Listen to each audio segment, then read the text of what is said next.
जय हिंद दोस्तों, आप सब कैसे हो? आई होप आप सब बढ़िया होंगे। तो मैं कुछ दिनों से वीडियोस नहीं डाल पा रहा था क्योंकि मेरा कुछ एग्जाम चल रहे थे, जिस कारण से मैं वीडियोस नहीं डाल पा रहा था रेगुलरली। ठीक है, तो चलिए आज से मैं वीडियोस रेगुलरली डाला करूंगा और आप सभी का तैयारी कंटिन्यू होगा। ठीक है, आज आज से। ठीक है, तो चलिए आज का जो चैप्टर रहेगा वो चैप्टर बेसिकली 3 रहेगा। चैप्टर 3 रहने वाला है metal and non metal English वालों के लिए। और ये जो है धातु और अधातु है ना, केमिस्ट्री का चैप्टर 3 से लिया गया है। और आप सभी का बचेगा सिर्फ 2, और दोनों में से आपको 2 नहीं पढ़ना है, बल्कि सिर्फ और सिर्फ एक तो चैप्टर आप सभी को पढ़ना है।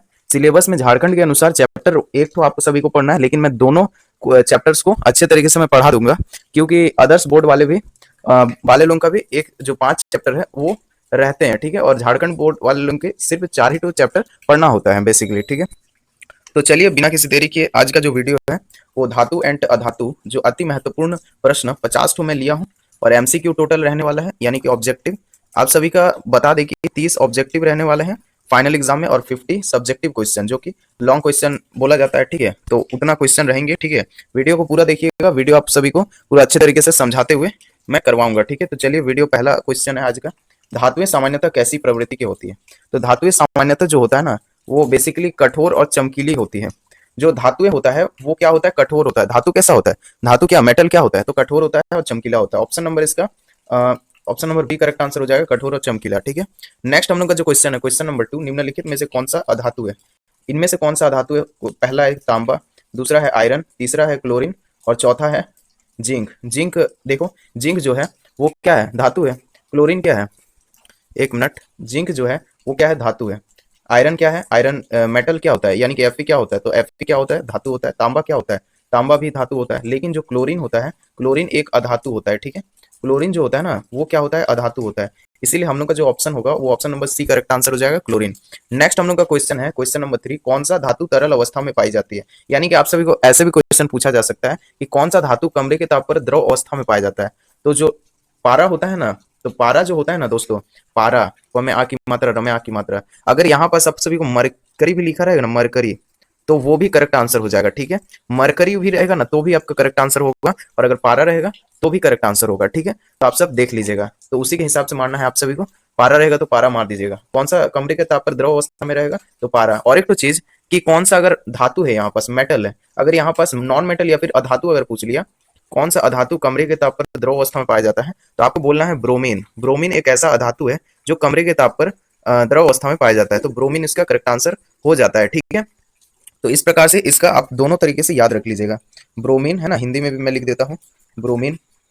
ब्रोमीन एक ऐसा अधातु है जो कमरे के ताप पर द्रव अवस्था में पाया जाता है। नेक्स्ट हम लोग का जो क्वेश्चन है, क्वेश्चन नंबर 4 कि अधातु सामान्यतः बिजली का सुचालक नहीं होता है, एक उत्पाद कौन सा है जो बिजली का सुचालक होता है? तो वो है ग्रेफाइट। ग्रेफाइट जो होता है ना वो बिजली का सुचालक नहीं होता है। ठीक है, वो एक अपवाद होता है। देखो बहुत सारा जो अधातु होता है वो देखो बिजली का सुचालक नहीं होता, कोई सा भी देखो अधातु जो होता है वो बिजली का सुचालक नहीं होता, लेकिन एक अपवाद के हिसाब से जो बिजली का एक सुचालक होता है, और वो कौन सा है ये पूछा है। तो सल्फर, सल्फर क्या बिजली का सुचालक होगा? नहीं, ये नहीं होगा। फास्फोरस ये बिजली का सुचालक होगा? नहीं होगा। लेकिन आप अगर ग्रेफाइट को देखेंगे तो ग्रेफाइट विद्युत का सुचालक होता है, बिजली का सुचालक होता है। आप अगर कोई सा भी सर्किट में अगर आप पेंसिल का अगर नोब वहां पास अगर रखेंगे ना तो आपको झटका लगेगा। झटका काहे लगेगा? जो आपका पेंसिल का नोब होता है ना वो ग्रेफाइट से ही बना होता है। पेंसिल का जो नोब होता है ना वो आपका ग्रेफाइट से बना होता है, इसीलिए आपको झटका लगेगा, क्योंकि ये जो पेंसिल का है वो ग्रेफाइट से ही बने होते हैं। तो इसका करेक्ट आंसर क्या हो जाएगा? ग्रेफाइट। ऑप्शन नंबर सी इसका करेक्ट आंसर हो जाएगा। नेक्स्ट हम लोग बढ़ते हैं 5वां नंबर क्वेश्चन। 5वां नंबर क्वेश्चन है कि अधातु की एक प्रमुख भौतिक विशेषता क्या है? तो अधातु का पूछ रहा है कि कोई भौतिक अवस्था बताना है। तो क्या अधातु नमी सोखता है क्या? नहीं। टकराने पर घंटी जैसा ध्वनि देता है अधातु? नहीं, ये तो धातु का कंडीशन है, ये भंगुरता होता है। बिल्कुल option number C correct answer हो जाएगा, ये भंगुरता होता है। ऑप्शन नंबर सी इसका करेक्ट आंसर हो जाएगा। धातुएं अधातुएं जो सामान्यतः होता है उसको अगर आप तोड़ना चाहेंगे तो वो आप तोड़ सकते हैं इजीली, तो ये भंगुरता होता है, उसमें भंगुरता का गुण होता है, इसलिए ऑप्शन नंबर सी इसका करेक्ट आंसर हो जाएगा। नेक्स्ट हम लोग बढ़ते हैं रासायनिक गुण के बारे में, यानी कि केमिकल प्रॉपर्टीज के बारे में पर आधारित प्रश्न कुछ उठाएं। ठीक है, उसके बाद क्वेश्चन नंबर 6 जो है वो धातुएं अम्लों के साथ क्या उत्पन्न करता है? ये क्वेश्चन बहुत ज्यादा इंपॉर्टेंट है। धातुएं अम्लों के साथ कौन सा क्या उत्पन्न करता है? तो ये बेसिकली हाइड्रोजन गैस मुक्त करता है। कौन कहाँ पास ऑप्शन है? कार्बन डाइऑक्साइड नहीं, हाइड्रोजन गैस। बिल्कुल ऑप्शन नंबर बी ही इसका करेक्ट आंसर हो जाएगा, हाइड्रोजन गैस। नेक्स्ट हम लोग का जो क्वेश्चन है, क्वेश्चन नंबर 7, क्वेश्चन नंबर 7 है कि धातुएं ऑक्सीजन के साथ मिलकर के क्या बनाती है? तो धातुएं जो होता है वो ऑक्सीजन के साथ जो मिल करके क्षारीय प्रवृत्ति मतलब क्षार बनाता है बेसिकली। ऑप्शन नंबर इसका बी करेक्ट आंसर हो जाएगा। धातुएं सामान्यतः ऑक्सीजन के साथ मिल करके क्षार बनाता है। ऑप्शन नंबर इसका बी करेक्ट आंसर हो जाएगा। नेक्स्ट हम लोग का जो क्वेश्चन है, क्वेश्चन नंबर 8, कि अधातुएं जल में घुलने पर क्या बनाती है। जो अधातुएं होता है वो जल के साथ मिल करके क्या बनाता है, तो वो बनाता है अम्लीय ऑक्साइड। देखो अधातु जो होता है वो अम्लीय प्रवृत्ति के होते हैं, इसीलिए अम्लीय ऑक्साइड बनाएगा। अधातु ऑक्साइड जो होता है ना, ऑक्साइड जो होता है वो अम्लीय प्रवृत्ति के होते हैं, अम्लीय, ठीक है, अम्लीय प्रवृत्ति के होते हैं। और जो धातु होता है ना, जो धातु होता है वो बेसिकली क्षारीय प्रवृत्ति के होते हैं। जो धातु होता है वो बेसिकली क्षारीय प्रवृत्ति के होते हैं, है ना। अगर अगर धातु पूछता तो वो क्षार हो जाता, अगर यहाँ पास अधातु पूछा है इसलिए ये अम्लीय हो जाएगा। इसलिए ऑप्शन नंबर इसका बी करेक्ट आंसर हो जाएगा, अम्लीय। ठीक है, उसके बाद नेक्स्ट हम लोग का जो क्वेश्चन है, क्वेश्चन नंबर 9, कि निम्न में से कौन सा धातु है जो जल से प्रतिक्रिया नहीं करता है। इसमें से पूछा है कि कौन सा धातु है जो जल से अभिक्रिया नहीं करता है। तो सोडियम, सोडियम ये तो जल के साथ ही अभिक्रिया करता है, ठंडे जल के साथ अभिक्रिया करता है, ठीक है। और कोई ऑप्शन नंबर जो बी है वो करेक्ट आंसर हो जाएगा, क्योंकि ये क्या है, क्लोरीन है। क्लोरीन जो होता है वो जल के साथ अभिक्रिया नहीं करता है, अधातु, ठीक है। ये अधातु भी है और ये जल के साथ अभिक्रिया नहीं करता है, ठीक है। और सोडियम एक अपवाद है जो कि ठंडे जल के साथ अभिक्रिया करता है। नेक्स्ट हम लोग का जो क्वेश्चन है, क्वेश्चन नंबर 10, कि अधिक क्रियाशील धातुएं किसके साथ विस्थापन अभिक्रिया करती है। जो अधातुएं अधिक क्रियाशील मतलब जो ज्यादा अभिक्रिया करता है, वो कौन सा धातु है जो ज्यादा अभिक्रिया करता है और विस्थापन अभिक्रिया भी करता है साथ में, यानी डिस्प्लेसमेंट रिएक्शन भी करता है। तो वो होता है ऑप्शन नंबर सी, यानी कि कम क्रियाशील धातु के लवण के साथ ऐसा कार्य करता है, ठीक है। उसके बाद नेक्स्ट हम लोग का जो टॉपिक रहेगा वो रहेगा उपयोग एवं अनुपयोग या यूजर एंड एप्लीकेशंस, ठीक है। यहाँ से क्वेश्चंस कुछ है, देख लेते हैं हम लोग। 11 नंबर क्वेश्चन है कि ग्रेफाइट का प्रयोग किसमें होता है। तो ग्रेफाइट का आपको बता ही देते हैं कि ग्रेफाइट जो होता है वो पेंसिल के नोक में इस्तेमाल होता है। तो ऑप्शन नंबर इसका सी करेक्ट आंसर हो जाएगा, पेंसिल के नोक। इसीलिए आप ग्रेफाइट को यानी कि पेंसिल के नोक को अगर आप किसी भी विद्युत सर्किट के अंदर डालते हैं तो आपको झटका लग सकता है। नेक्स्ट हम लोग का जो क्वेश्चन है, क्वेश्चन नंबर 12, कि सोडियम और पोटेशियम को कैसे रखा जाता है। तो सोडियम और पोटेशियम को आप सभी को बता दें कि सोडियम और पोटेशियम जो होता है वो बहुत ही ज्यादा अभिक्रियाशील मेटल है, ठीक है, अभिक्रियाशील धातु है। तो इसीलिए इसको जो होता है वो मिट्टी के तेल में डुबाकर रखा जाता है, डुबो कर रखा जाता है, क्योंकि ये सबसे अधिक अभिक्रियाशील तत्व होता है। ऑप्शन नंबर इसका डी करेक्ट आंसर हो जाएगा, मिट्टी के तेल। मिट्टी के तेल में इसको डुबो कर रखा जाता है। इसको अगर खुला रख दिया जाए तो ये आग पकड़ लेता है। क्या पकड़ लेता है? आग पकड़ लेता है, इसीलिए, ठीक है। आप सब ये सब तो जानते ही होंगे, ठीक है। नेक्स्ट हम लोग का 13 नंबर का क्वेश्चन है कि स्वर्ण का प्रयोग मुख्यतः किसमें किया जाता है। जो स्वर्ण होता है उसमें किसमें सबसे ज्यादा किया जाता है। तो आभूषण बनाने के लिए option number B correct answer हो जाएगा। जो जोहरी टोंग होता है वो आभूषण बनाने के लिए स्वर्ण का प्रयोग करते हैं, ठीक है। नेक्स्ट हम लोग का 14 नंबर का क्वेश्चन है, क्वेश्चन नंबर 14, कि लोहे में जंग लगने से क्या होता है। तो लोहे में अगर जंग लगता है तो उसका वजन बढ़ जाता है क्या, उसका ताकत बढ़ती है क्या, नुकसान होता है। हाँ बिल्कुल, ऑप्शन नंबर सी जो होता है वो नुकसान हो जाता है। यानी कि लोहे पर अगर जंग लगता है ना, लोहे पर जो जंग की परत होता है वो भूरा कलर का होता है, याद रख लीजिएगा। और इस प्रकार से, ठीक है। तो ऑप्शन नंबर इसका सी करेक्ट आंसर हो जाएगा, नुकसान होता है। उसके बाद नेक्स्ट हम लोग का जो क्वेश्चन है एक्स्ट्रा इंपॉर्टेंट फैक्ट से रिलेटेड क्वेश्चन है। देखिए ये भी क्वेश्चंस बहुत ज्यादा इंपॉर्टेंट है। पीएच से एक क्वेश्चन तो आप सभी का रहने वाला है, ठीक है, फिक्स है, इसीलिए ये इंपॉर्टेंट हो जाता है। आप इस यहाँ से आप स्किप मत कीजिएगा, लगातार वीडियो को देखिएगा, ठीक है। 15 नंबर क्वेश्चन है कि धातु के ऑक्साइड का पीएच मान कैसा होता है। तो आपको एक पीएच स्केल याद रख लेना है जो कि 1 से लेकर 12 तक, 1 से लेकर सिंपल यहाँ पर 7 रहता है और 1 से 14 तक रहता है, ठीक है। 1 से लेकर 14 तक होता है और यहाँ पास बीच में जो होता है वो 7 होता है, मिड पॉइंट, ठीक है। और यहाँ पास जो 7 से अगर कम रहेगा कोई भी, यानी कि 7 से अगर कम चलता है, यानी कि 6, 5, 4, 3, 2, 1, यानी कि यहाँ से अगर 7 से अगर कम रहता है तो वो अम्लीय कहलाएगा, अम्लीय कहलाएगा, अम्लीय प्रवृत्ति का होगा। और वही अगर 7 से ज्यादा यानी कि 8, 9, 10 ऐसे जाएगा ना तो वो क्षारीय होगा। क्या होगा? क्षारीय, ठीक है। तो इसको याद रख लीजिएगा, आप चाहे तो स्क्रीनशॉट ले लीजिएगा, उतना अच्छा समझ में नहीं आएगा बट आप समझने लायक समझ जाएंगे कि 7 से अगर ज्यादा रहेगा तो वो क्षारीय कहलाएगा, अगर 7 से अगर कम रहेगा तो वो अम्लीय कहलाएगा, ठीक है। तो यहाँ पर पूछा है कि धातु के ऑक्साइड का पीएच मान क्या होता है। तो धातु क्या होता है? क्षारीय होता है, क्षारीय होता है। धातु क्या होता है? क्षारीय होता है, उसमें लक्षण। तो धातु में क्या होगा? तो 7 से अधिक होगा। तो इसका option number B correct answer हो जाएगा, यानी कि इस प्रकार से सिंबल दिखाएगा, ठीक है। Option number B correct answer हो जाएगा, 7 से ज्यादा। नेक्स्ट हम लोग का क्वेश्चन है, क्वेश्चन नंबर 16, कि अधातु की प्रवृत्ति कैसी होती है। तो अधातु जो होता है ना वो अम्लीय प्रवृत्ति के होता है। ऑप्शन नंबर इसका सी करेक्ट आंसर हो जाएगा, अम्लीय। नेक्स्ट हम लोग का जो क्वेश्चन है, क्वेश्चन नंबर 17 नंबर कि कौन सा अधातु बिजली का चालक है।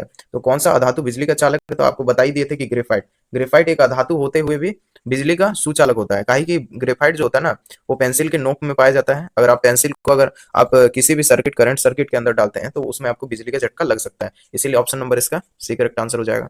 नेक्स्ट हम लोग क्वेश्चन देखते हैं, क्वेश्चन नंबर 18 नंबर कि अधातुएं सामान्यतः कैसी अवस्था में पाई जाती है। अधातुएं जो होती है ना, वो सामान्यतः क्या ठोस में पाया जाता है, द्रव में, गैस में। तो ऑप्शन नंबर इसका डी हो जाएगा। यानी तीनों स्टेट में पाया जाता है, ठोस में यानी कि सॉलिड, लिक्विड और गैसेस, तीनों स्टेट में पाया जाता है सॉलिड, गैसेस और लिक्विड, यानी कि सॉलिड, लिक्विड, गैसेस। ठीक है, इंग्लिश वालों के लिए ये होगा और हिंदी वालों के लिए ठोस, द्रव और गैस। ठोस इस प्रकार से, ठोस, द्रव और गैस। ठोस हो जाएगा, द्रव हो जाएगा और गैसीय अवस्था तीनों स्टेट में पाया जाता है। ठीक है, याद रख लीजिएगा। उसके बाद नेक्स्ट जो क्वेश्चन है, नेक्स्ट क्वेश्चन है 19 नंबर की धातुएं क्या नहीं होती है। तो धातुएं क्या नहीं होती, तन्य। तन्य तो तन्यता का गुण पाया जाता है धातु में। तो जो धातु होता है ना, उसमें जो तन्य धातु होता है ना, वो होता है सोना। सबसे ज्यादा अगर तन्य धातु पूछ लिया तो वो हो जाता है सोना। एक मिनट, सोना लिख देता हूँ। ठीक है, सोना। लगभग 1 ग्राम सोना से लगभग 2 किलोमीटर लंबा तार खींचा बनाया जा सकता है। कितना महीन तार बनेगा। ठीक है, इस प्रकार से आप समझ सकते हैं। और ये धातु का और एक गुण होता है कि ये क्या होता है, आघात वर्ध्यता होता है। आघात वर्ध्यता, इसको पीट पीट कर पतला चादर के रूप में बिछाया जा सकता है, इसीलिए। उसके बाद नेक्स्ट हम लोग का ऑप्शन है कि आग पकड़ने वाली। तो धातु क्या होता है, आग पकड़ लेता है। ठीक है, आग मतलब एक स्थान से दूसरे स्थान तक जल्दी मतलब चल जाता है। ठीक है, अगर मान लीजिए इधर अगर गर्म करेंगे तो इधर भी हत्था भी आपका गर्म होने लगेगा, इस प्रकार से। ठीक है, जल्दी वो चल जाता है। उसके बाद नेक्स्ट हम लोग का क्वेश्चन है, क्वेश्चन नंबर 20, निम्नलिखित में से कौन सा एक अधातु नहीं है, यानी कौन सा धातु है बोल रहे हैं। तो क्या ब्रोमीन एक धातु है, तो नहीं होगा। ब्रोमीन एक अधातु होता है। ठीक है, सल्फर, सल्फर भी एक अधातु होता है, ये भी नहीं होगा। फास्फोरस, फल्फोरस होगा, नहीं। फास्फोरस भी नहीं होगा। नेक्स्ट जो है option number D, calcium. Calcium होता है। कैल्शियम क्या है, एक धातु होता है। कैल्शियम एक क्या होता है, धातु होता है। ठीक है, ऑप्शन नंबर डी इसका करेक्ट आंसर हो गया। नेक्स्ट हम लोग का 21 क्वेश्चन है कि निम्नलिखित में से कौन सा धातु सबसे हल्का होता है। तो सोना, सोना क्या सबसे ज्यादा हल्का होगा, नहीं। लोहा, लोहा होता है, लोहा तो बहुत ज्यादा भारी होगा, मेटल होगा। लिथियम, लिथियम बिल्कुल ऑप्शन नंबर इसका सी ही करेक्ट आंसर हो जाएगा। लिथियम सबसे ज्यादा, अगर गैलियम और सीजियम दो ऐसा धातु होता है जो हाथ में रखने पर हाथ का टेम्परेचर से ही वो एकदम पिघल जाता है। ठीक है, याद रख लीजिएगा। नेक्स्ट हम लोग का जो क्वेश्चन है, क्वेश्चन नंबर 22, कौन सा अधातु ठोस होता है। कौन सा अधातु ठोस होता है पूछ रहा है। क्लोरीन, क्लोरीन अधातु ठोस होता है, नहीं। अधातु पूछ रहा है। ठीक है, ब्रोमीन, ब्रोमीन एक अधातु होते हुए वो द्रव अवस्था में पाया जाता है। ठीक है, तो इसीलिए ये भी नहीं होगा। आयोडीन, आयोडीन हो जाएगा। ठीक है, ऑप्शन नंबर सी इसका करेक्ट आंसर हो जाएगा। अधातु है पर ठोस है, आयोडीन इसका करेक्ट आंसर हो जाएगा। ऑप्शन नंबर इसका सी करेक्ट आंसर था। नेक्स्ट हम लोग का 23 नंबर क्वेश्चन है कि लोहा किस प्रकार का तत्व है। यहाँ पूछ रहा है कि लोहा किस प्रकार का तत्व है, अधातु है क्या, धातु है, हाँ बिल्कुल। Option number B correct answer हो जाएगा। लोहा क्या है, एक धातु है। ये तो सिंपल क्वेश्चन था। नेक्स्ट हम लोग का क्वेश्चन है, क्वेश्चन नंबर 24 कि अधातु किस प्रकार की ऑक्साइड बनाती है। तो अधातु आप सभी को बता बताकर मैं थक गया कि अधातु जो होता है वो अम्लीय ऑक्साइड बनाता है। और जो धातुएं होता है, धातुएं जो होता है वो सामान्यतः कैसी ऑक्साइड बनाता है, तो वो क्षारीय ऑक्साइड बनाता है। इसीलिए ऑप्शन नंबर ए हो जाता है अगर धातुएं पूछता तो। यहाँ धातु पूछा है इसीलिए ऑप्शन नंबर सी अम्लीय हो गया। ठीक है, नेक्स्ट हम लोग का जो क्वेश्चन है, क्वेश्चन नंबर 25 कि निम्नलिखित में से कौन सा धातु द्रव अवस्था में पाया जाता है। तो आप सभी को बता दें कि ब्रोमीन एक ऐसा धातु है जो कि द्रव अवस्था में पाया जाता है कमरे के ताप पर। ऐसे भी अगर पूछ देता है स्टाइल मार के कि कौन सा धातु कमरे के ताप पर द्रव अवस्था में पाया जाता है, अगर कमरे के ताप पर भी बोल दिया जाए तो कमरे के ताप पर बोल देने से ऐसा नहीं कि वो कमरा का अंदर रहेगा, ऐसा कुछ नहीं। मतलब वो नॉर्मल टेम्परेचर में कैसा पाया जाता है। ठीक है, ऐसे ही पूछ रहा है नॉर्मल। 26 नंबर का क्वेश्चन है कि सोडियम और पोटेशियम को क्यों केरोसिन में रखा जाता है, क्योंकि ये अधिक अभिक्रियाशील होता है। ठीक है, तो क्या होगा, ऑप्शन नंबर सी कि वे जल से तीव्र प्रतिक्रिया करता है। यानी कि वो जल जो होता है ना, जल से जल्दी करके अभिक्रिया कर लेता है। ठीक है, अगर हवा में भी रखेंगे तो ऑक्सीजन से भी वो जल्दी अभिक्रिया कर लेगा और आग पकड़ लेगा। ठीक है, इसीलिए सोडियम और पोटेशियम को खुला नहीं रखा जाता है, मिट्टी के तेल में डुबोकर रखा जाता है। नेक्स्ट हम लोग का क्वेश्चन है 27 नंबर की किस अधातु को धातु जैसा चमक होता है। मतलब कौन सा अधातु जो होता है उसमें धातु जैसा चमक होता है। अधातु कोई भी चमकदार नहीं होता है ना। ठीक है, लेकिन एक अपवाद है कि जो आयोडीन होता है ना, आयोडीन, आयोडीन यानी कि NaCl, जो आप नमक खाते हैं, वो अधातु होने के बावजूद उसमें चमक पाया जाता है। इसीलिए ऑप्शन नंबर इसका सी करेक्ट आंसर हो जाएगा, आयोडीन। ठीक है, आयोडीन नमक में क्या होता है, पाया जाता है, चमकदार पाया जाता है, इसीलिए ये अधातु होते हुए चमकदार होता है। नेक्स्ट हम लोग का क्वेश्चन है क्वेश्चन नंबर 28। क्वेश्चन नंबर 28 जो है वो है ग्रेफाइट में विद्युतीय चालकता क्यों होती है। जो ग्रेफाइट होता है उसमें विद्युतीय चालकता क्यों होता है, तो इसमें जो होता है इसमें मुक्त इलेक्ट्रॉन बहता है। ठीक है, इसमें मुक्त इलेक्ट्रॉन बहता है, इसलिए ये क्या होगा, ग्रेफाइट जो होगा वो विद्युत का चालकता करेगा। अभी जल्दी जल्दी करवा देते हैं। ठीक है, 29 नंबर का सवाल है कि अधातुओं के यौगिक सामान्यतः कैसी होती है। तो अधातुओं का जो यौगिक होता है वो बेसिकली ऑप्शन नंबर बी हो जाएगा, कोबाल्ट। कोबाल्ट प्रकृति का होता है। ठीक है, कोबाल्ट यौगिक सामान्यतः उसमें पाया जाता है। ठीक है, नेक्स्ट हम लोग का क्वेश्चन है क्वेश्चन नंबर 30 नंबर कि धातुओं का गलनांक कैसा होता है, तो धातुओं का जो गलनांक होता है वो बहुत ही कम होता है, ठीक है। धातुओं का गलनांक सबसे कम होता है, 1 मिनट सबसे अधिक होता है, सॉरी सबसे अधिक होता है। धातुओं का जो गलनांक है वो सबसे अधिक होता है, वो मतलब जल्दी गलेगा नहीं, ठीक है धातु। लेकिन अगर अधातु होगा उसका गलनांक, अधातु का जो गलनांक होगा वो सबसे क्या होगा, सबसे कम होगा, यानी कि वो जल्दी गल जाएगा, ठीक है। मतलब जिसका गलनांक अधिक है, जो जल्दी गलेगा तो उसका गलनांक जो होगा वो बहुत अधिक होगा, ठीक है। और जो कम गलेगा मतलब जो जल्दी नहीं गलता है, ठीक है, तो उसका मतलब गलनांक वो कम रहेगा, ठीक है, याद रख लीजिएगा। यहाँ धातु पूछा है तो उसका गलनांक क्या होगा, तो धातु का गलनांक अधिक होगा, ठीक है। ऑप्शन नंबर बी इसका करेक्ट आंसर हो जाएगा। नेक्स्ट हम लोग का जो क्वेश्चन है 31 से 40 तक, ठीक है, 31 से 40 तक वो प्रतिक्रिया एवं उपभोग से लिया गया है, उपयोग से लिया गया है। नेक्स्ट हम लोग 31 नंबर क्वेश्चन है कि कौन सा धातु आग पकड़ लेता है, तो कौन सा धातु आग पकड़ लेता है, तो पोटेशियम। पोटेशियम और सोडियम हवा में रखने से आग पकड़ लेता है। नेक्स्ट हम लोग का जो क्वेश्चन है क्वेश्चन नंबर 32, क्वेश्चन नंबर 32 है कि निम्न में से कौन सा धातु जल से नहीं घुलता है, जल में नहीं घुलता है, तो क्लोरीन, क्लोरीन घुल जाता है, ठीक है। सल्फर, सल्फर नहीं घुलता है, ठीक है। ऑप्शन नंबर इसका बी करेक्ट आंसर हो जाएगा, सल्फर। नेक्स्ट हम लोग का जो क्वेश्चन है 33 नंबर कि हाइड्रोजन गैस का उत्पादन किसके साथ धातु की प्रतिक्रिया से होता है, तो हाइड्रोजन गैस का जो उत्पादन होता है वो अम्ल के साथ, अम्ल धातु के साथ प्रतिक्रिया करके होता है, ठीक है। ऑप्शन नंबर ए इसका करेक्ट आंसर हो जाएगा। नेक्स्ट हम लोग का जो क्वेश्चन है 34 नंबर कि कौन सा धातु भोजन को पचाने में सहायता प्रदान करता है, तो हम लोग का जो आयरन है, आयरन जो होता है धातु, इस आयरन की मात्रा अगर हम लोग का ज्यादा रहता है तो वो पाचन शक्ति के लिए सहायता पूर्ण होता है, ठीक है। तो इसीलिए ये आयरन भी हम लोग का शरीर के लिए आवश्यक होता है। बहुत कोई करता है कि आयरन का जो गोली लेते हैं बहुत कोई, क्योंकि उसका पाचन शक्ति बहुत ही कम रहता है, ठीक है, इसीलिए आयरन भी हम लोग का शरीर के लिए आवश्यकता है, ठीक है। नेक्स्ट हम लोग का जो क्वेश्चन है क्वेश्चन नंबर 35 कि दांत की मजबूती के लिए कौन सा धातु सहायक होता है, ठीक है। दांत की मजबूती के लिए कौन सा धातु सहायता होता है, तो कैल्शियम, कैल्शियम उपयोग होता है। कैल्शियम फॉस्फेट इस्तेमाल होता है कॉलगेट बनाने के लिए, ठीक है, याद रख लीजिएगा कैल्शियम फॉस्फेट। ये क्वेश्चन हम लोग का लगभग कुछ 2020 या फिर ऐसे ही कुछ टाइम में पूछा था, ठीक है। तो इसीलिए मैं बता दे रहा हूँ कि कैल्शियम फॉस्फेट जो होता है वो दांत के कैल्शियम जो फॉस्फेट होता है वो कॉलगेट बनाने के लिए इस्तेमाल किया जाता है। नेक्स्ट हम लोग जो क्वेश्चन है क्वेश्चन नंबर 36 कि अधातुएं सामान्यतः कैसी रंग की होती है, तो अधातुएं जो सामान्यतः होती है वो ऑप्शन नंबर सी, यानी कि विभिन्न रंगों की हो सकती है। अधातुएं विभिन्न प्रकार के रंगों की हो सकती है, ठीक है। टेबल चेयर ये सब अधातु है, ठीक है, जो भी मेटल का नहीं है, जो चमकदार नहीं है, ये सब अधातु है, ठीक है। नेक्स्ट हम लोग का 37 नंबर क्वेश्चन है कि सल्फर की उपयोगिता कहाँ कहाँ होती है, ठीक है। सल्फर की उपयोगिता कहाँ होती है, तो हम लोग का आंसर हो जाएगा बारूद बनाने के लिए, ठीक है। सल्फर की उपयोगिता कहाँ होते हैं, तो बारूद बनाने के लिए इसका उपयोगिता होता है।